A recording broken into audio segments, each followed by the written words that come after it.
Independent, credible at transparent na Senate President sa 20th Congress. Ito ang inihayag ni Senator-elect Panfilo Ping Lacson na napag-usapan at nais ng ilang nakaupo at papasok na senador. Independent. Dapat sinali dyan, hindi dublikara. Diba? Ito, asan na ba yun? President sa 20th Congress. Na independent, credible at transparent. Yon, transparent at hindi dapat lumalabag sa batas. Hindi nilalabag yung konstitusyon. Diba? Hindi pinaglalaruan yung konstitusyon. Oo. Yung hindi, ano ba, yung mabilis magtrabaho ba? Mabilis magdesisyon, basta tama lang. Hindi yung patulog-tulog sa pansitan. Hindi natin kailangan ng Senate President na lasenggo.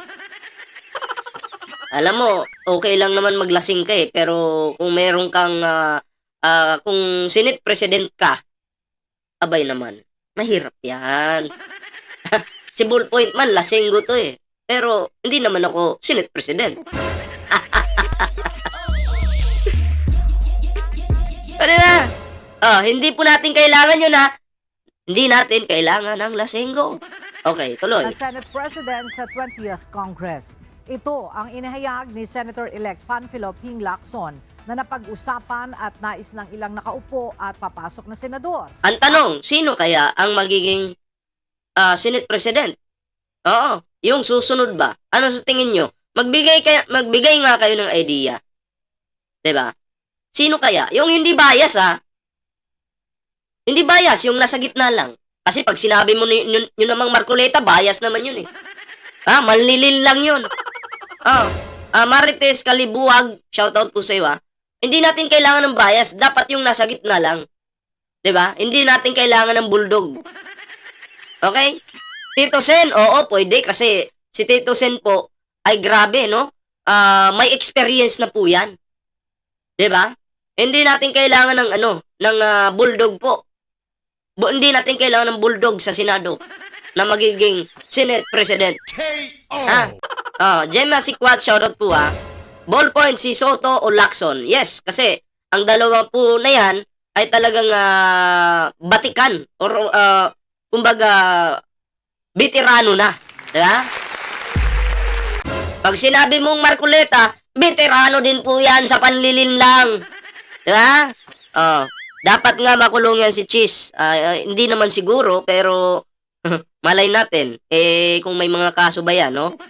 Tito Soto, yon. Maraming nagsasuggest dito. Ruben Sili, magaling yan. Joke. Ano naman si Ruben? Imukbang lang naman yung alam niyan. Sus Mariusip naman. Mga tol! Dito ako mga tol! Mahal ko ang China mga tol! Magtagalog ka! Ayan sabi ni George Basiliote or Joey Fulgar, shoutout sa iyo Alam nyo, sabi ni Ruben Padilla, dahil bobo po ito sa English. Okay. Nagsenador ka pa kung bobo ka. Ang sabi ni Ruben Padilla doon, no? Sa The Voice ba yun? The Voice? Iho! Iho! Magtagalog ka, iho! Nandito ka sa bansa namin, magtagalog ka.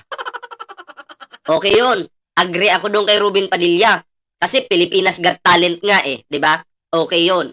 Pero nung si Padilla yung nasa Senado, more on English doon.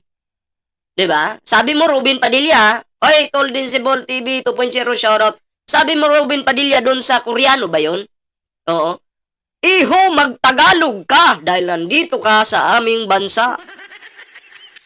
Yun yung sabi mo. 'Di ba? Tama? Agree ako sa'yo doon. Kasi Pilipinas Got Talent nga 'Di ba? Oo. Pilipinas Got Talent nga. Ngayon, ano daw? Supsupin ko ang puki ng asawa at anak mo. Susupsupin mo!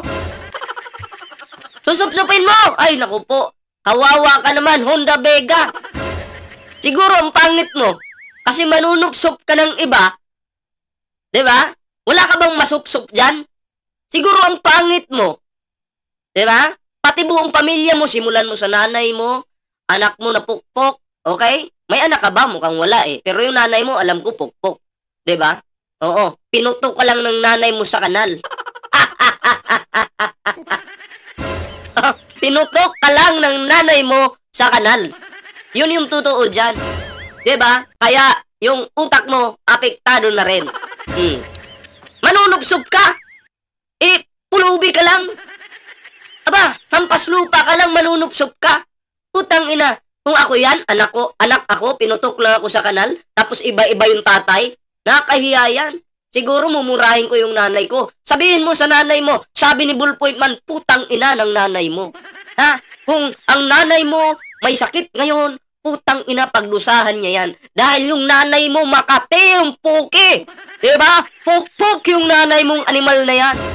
Yung marami mong tatay, kung sino man yung tatay mo, ang dami-dami kasing gumagamit sa animal mong putang inang nanay na pumanaw na ngayon. No? Hindi ko alam sinong tatay mo, pero ikaw, alam mo ba? Ha? Ay! Alam mo ba? Baka mamaya umiyak ka na dyan. Abay, sinasakyan ko lang yung trip mo. Sabi ngayon, ni Ruben Padilla doon sa Koreano, doon sa, Iho, magtagalog ka. Uulitin ko, agree po ako doon sa sinasabi ni Padilla doon sa Pilipinas Got Talent. Pero Ruben Padilla naman, maisingit ko lang to, hindi naman to yung topic ko eh. May nag-comment lang. Ruben Padilla naman, pagdating mo naman, dyan sa Senado, mag-English ka naman. Mag-English ka naman. Nakahiya kang bubo mo. Para kang tanga dyan sa Senado na English kasi eh. English kasi to eh. Marami sana akong sasabihin. English kasi to. Aba, hindi ka nararapat dyan sa Senado kung tanga, bubo ka sa English. Nakakahiya ka? Ha? Nag-ano ka pa? Nag-senador ka pa? Pati daw ang buday ni Sarah. Oh, di ba? Nagsenador ka pa. Bakit ka nagsenador kung alam mo bobo ka sa English? Ha? Mag-vlogger ka na lang. Mukbanger. O, di ba? O, tuloy tayo dito. O, may papalag pa ba ng DDS dyan? Baka meron pang papalag. Pwede kayo dito. Ha? Alam nyo, yung basher kailangan ko dito. Kailangan ko ng basher. Ha? Boring ako pag walang basher. Nawala yung basher. Asa na yun? Puki ng ina mo. O, tuloy natin to. Ayon pa kay Lacson, hindi bababa sa 13 na ang kanilang bilang, ngunit ito ay individual na pag-uusap lang at hindi magkakasama ang lahat. Nilinaw din ito na wala itong sinasabing gusto nitong palitan ang kasalukuyang Senate President na si Senador Francis Chis Escudero.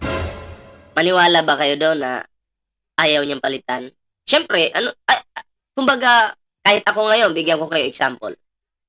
Kailangan natin ng magsasalita ako ngayon. Sa 28th Congress, halimbawa, senador na ako ngayon. Or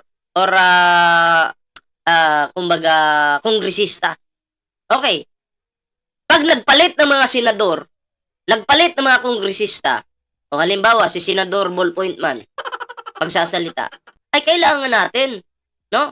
Dahil nagpalit na ng mga senador, kailangan natin ng Senate President na hindi bobo, hindi tanga, hindi inutil, hindi doble kara, hindi urong sulong. Kailangan natin yon sa pagpalit, no, ng mga miyembro. Ganon sasabihin ko, pero bigla kong bawi. Pero wala akong wala akong sinasabi dito na papalitan talaga si Cheese. Wala akong sinasabing ganon. Ha? In case lang naman na magkaano, diba? Diskarte lang. Oy, salamat po kay Mylene Peralta. Salamat po sa iyong pakulay na 125 billion!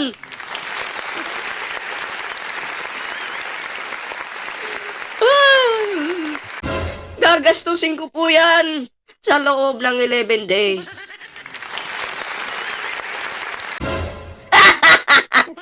Oy, sabi Sara Duterte, Hoy, lustay! Iyutin nyo daw yung dyan, dami account. Okay. Tuloy tayo dito. Ay, salamat po ha, Mylene Peralta. Salamat po. Tumanggi rin itong sabihin kung sino ang nangunguna sa anyang listahan ng mga Senate President. Malalaman naman anya ito kapag nagbukas na ang bagong Kongreso sa Hulyo. Napag-usapan na namin ito, no? Mga ilang senador, yung mga incumbent ngayon at saka yung incoming. Ang aim namin is to have an independent, credible, and transparent. So, may plano. May plano na maghanap sila ng panibagong Senate President. Ha? May plano po. Maliwanag po yan sa atin. At salamat naman. Dahil may ganun palang napag-usapan. Senate, 20th Congress of the Republic of the Philippines. Kaya kung sino man yung masuportahan, ito lang lagi naming ipagdidiinan. Kailangan independent tayo, kailangan transparent tayo, at kailangan competent tayo. Ayun. So, ibig sabihin, hindi ka transparent, cheese. Mabagal ka ba kasi sa pagong eh. Ha? So, ito, no? Ito muna yung isunod natin, mga pre. Uy, huwag niyong kalimutang mag-like, share, subscribe sa ating YouTube channel, ha. Libre pong mag-like dyan. Ito muna yung ating bigyan ng reaksyon, mga pre, ano. Eto. Ayan. Oo. Duterte's impeachment and the spectacle of Philippine politics. Ayan, ha. So, alam nyo, nakakahiya itong si Sara Duterte kasi kauna-unahan po sa Pilipinas isang vice president na impeach dyan sa Kamara. Nakakahiya po. Etong pinaggagawa ni Sara Duterte. Kung ikaw, Sara, wala ka ng hiya, ako nahihiya. Dahil vice president ka.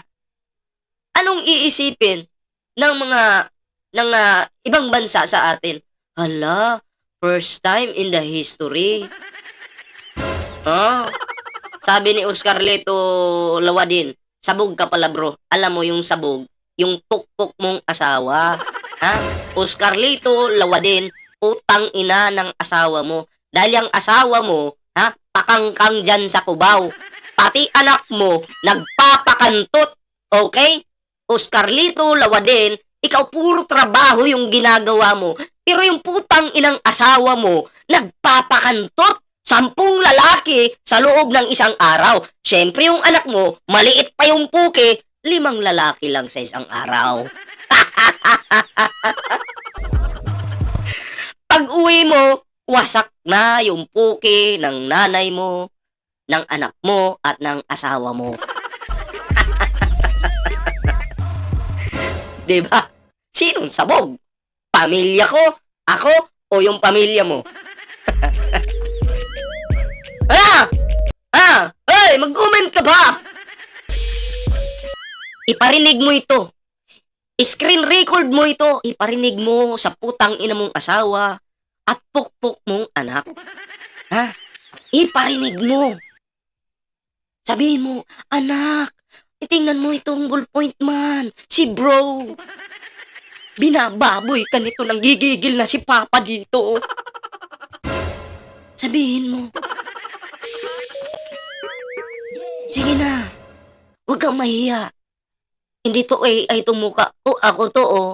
Pag nang baboy ako dito, mukha ko to. Hindi to AI.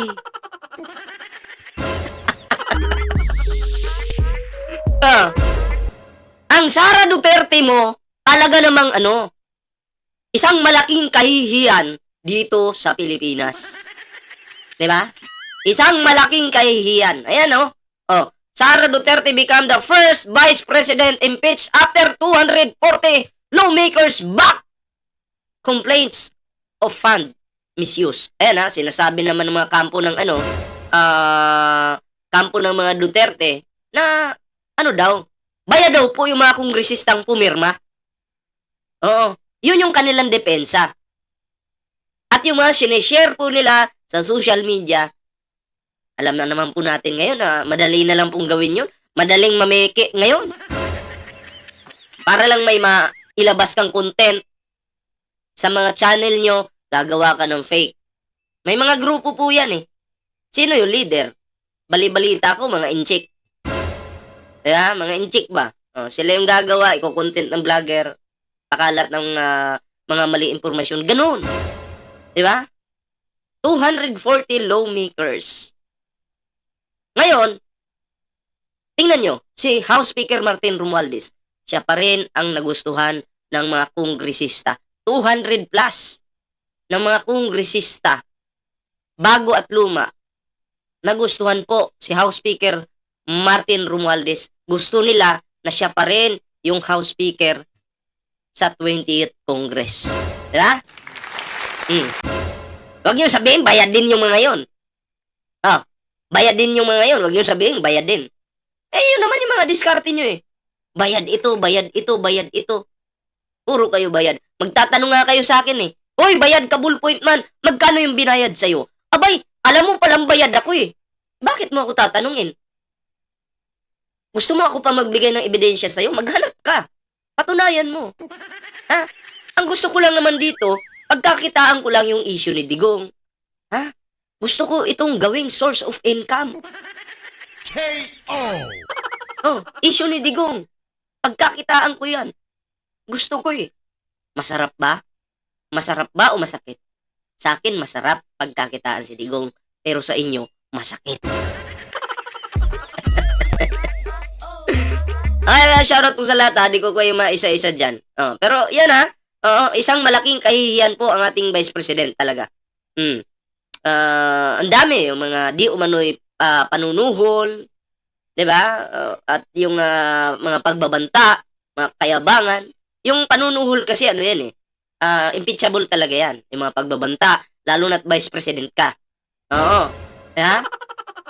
Sabi ni Restituto, believe ka kay Tamba. Ha? Nasa kanya ang pundo. Yes! Sasakyan kita dyan. Nasa kanya ang pundo. Ngayon, kayo walang pundo. O, edi pikat.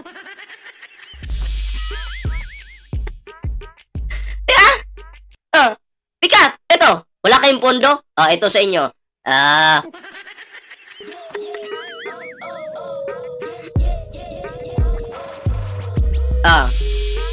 Gusto niyo sana na kay Sara yung pondo, no? Hindi pwede. No. Ay, salamat Roselyn Ramos sa palike dyan. Hoy, huwag niyong kalimutang mag-like ha. Sa ating live ngayon. Ano ngayon? Kung na kay Speaker Martin Romualdez yung pondo, manghingi ka?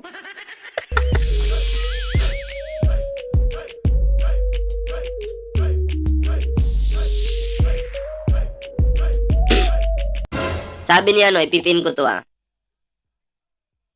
Si Raul Sunbis, Sunbik, ngagba siguro boy no? Oo, bangag si Digong. Bangag si Digong, alam mo bakit? Bangag si Digong kasi mayabang siya noon. Pag pumunta lang dito yung ICC na yan, sipain talaga kita. Pag pumunta lang dito yung ICC na yan, pagkain ko pa sa'yo yung papel na dala-dala mo. O di kaya ibitin kita sa puno ng akasya. Putang ina. Nung nandun na yung ICC, binitbit na siya, nasa daig na siya, sabi niya, I am Rodrigo Roa Duterte.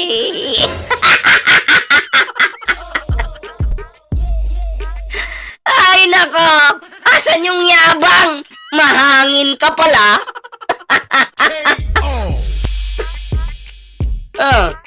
Wait lang, bigyan natin to ng jacket to. Ayan. Akala ko ba maangas?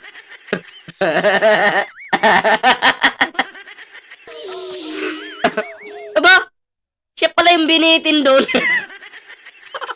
Binitin tuloy. Dinisplay doon para ano, kilalanin. Nung nandyan na yung ICC, hindi naman nasiba.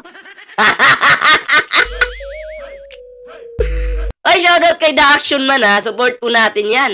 Oo. Ay, nako, ano din po yan. Sumusuporta po yan sa administrasyon. Ayan.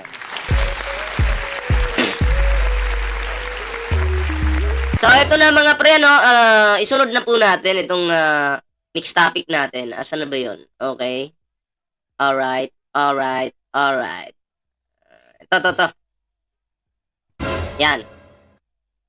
Hiniling ni Senator Juan Miguel Mig Zubiri na magkaroon ng bagong liderato sa Senado. Isang pinunong Nako, kahit si Subiri, ayaw na din kay Cheese. Oo, Cheese. Magpa-burger ka na lang with cheese. Magugustuhan ka pa namin. Ha? Magugustuhan ka pa namin kung ballpoint man. Eto yung burger. With cheese. O, diba? Magustuhan ko pa yun. Angie. Shoutout kay Angie. Oy. Shoutout pala sa mga DDS. Ito, sasabihin ko sa inyo. Sabi ng mga DDS, nagugutom na ang mga Pilipino. Oh, galit sila kay PBBM kasi gutom na daw po yung mga Pilipino. Ngayon, kapag nagpalit ba ng Pangulo, hindi na ba magugutom yung Pilipino? Ngayon, sasabihin ko po sa inyo, ako nga po, ngayon, ano ng oras? Mag-alas 4 na. Alas 4 na. Alas 3. Oh, alas 4 na. Ako nga po, ngayon, gutom ako ngayon. Bakit po? Di pa ako kumain eh. Choice ko yun kung magutom ako. Kaya, kahit sino pa yung maging presidente ng Pilipinas, kung gustong magutom ng tao na yan, magugutom talaga yan. Eh ako nga ngayon, di pa ako kumain. Gutom ako. Oh. Diba? Huwag niyong sisihin yung presidente kung gutom kayo. Kasalanan niyo yan kasi hindi kayo kumain at hindi kayo nagtrabaho. Oh. Wala. Ay, hindi pa ako kumain ha. Oh. Gutom po si Ballpoint Man ngayon. Bakit? Ay wala pa akong ganang kumain. Bakit niyo ako pipilitin? Oh. Tuloy natin to, tuloy. kakayahang panatilihin ang integridad, tradisyon at kalayaan ng institusyon. Ito ay sa kabila ng mga ulat na may 13 senador na ang umano'y pumirma upang suportahan ang pananatili ni Senate President Chis Escudero sa pwesto. Ayon kay Zubiri, dapat ang mamumunong Senate President ay hindi isang diktador, kundi tagapangalaga ng Senado. Ang nakikita ko naman kay Chis Escudero, di naman siya diktador, pero isa siyang utusang aso. Diba? Hindi ko sinasabi na inuutusan talaga siya. Kung pagbabasihan natin yung mga actions niya dyan sa Senado, ipiling ko na uutusan to. Diba? Isang utusan. Imbis magtuloy-tuloy na yung proseso, dahil nga nautusan, malay natin, ginapang ni Sara. Kasi ang kuha nga, ginapang ni Sara, di ba? Ginapang ni Sara, kasama si Lopez. Napipigilan yung yung mga dokumento doon na wag makalabas. Di ba? May ganong issue, di ba? Malay ba natin, ginapang din si Chis? Anong gapang? Yung ganun-ganun ba? O, di ba? Hindi ko sinasabing ginapang talaga. Pero posibleng mangyari yun. Tama? Kasi si Chis biglang atras abante. Bilang huling balwarte ng demokrasya. Nilinaw rin niya na ang pagiging independyente ng Senado ay hindi nangangahulugang kailangang lumaban sa Kamara o sa House Speaker. I don't want us to be similar to other chambers where it is only one emperor who dictates all the instructions to the members of Dina Ramos, shoutout po the body. And if you ask me if I'm satisfied with the leadership of the Senate, I am not satisfied with the leadership of the Senate. Oh. Hindi po siya satisfied kay Chis Escudero. Ayan klaro po yan Kasi ang gusto sana natin bilang yung magiging Senate President, yung may paninindigan po.